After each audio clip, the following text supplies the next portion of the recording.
सिंध हुकूमत तर्जमान ऐं घरू खाते के पार्लियामानी secretary MPA Matiari Makhdoom Fakhar Jama deputy commissioner Matiari Mohammad Yousuf Sheikh सां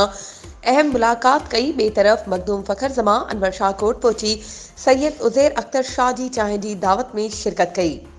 मखदूम फ़खर जमा MPA कोटड़ी डॉक्टर सिकंदर शोर और डिप्टी कमिश्नर मटियारी मोहम्मद यूसुफ शेख गॾिजी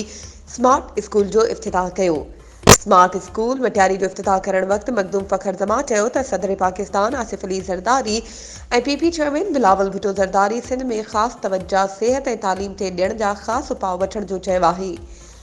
मखदूम फ़खर जमा चयो त मटियारी तक समेत ज़िले मटियारी में सिहत ऐं तालीमी इदारनि खे बहितर बणायो वेंदो ऐं ॿियनि मसइलनि खे पिणु अहम तरजीह ॾिनी वेंदी। जॾहिं त DO सेकेंडरी अमीर बख्श सेतो, DO primary Sadaf Akbar Memon,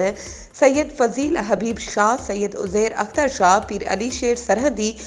advocate Qazi Ikhlas Yusuf चुट्टो, Asif Ali चुट्टो, Ghulam Akbar Bhutto,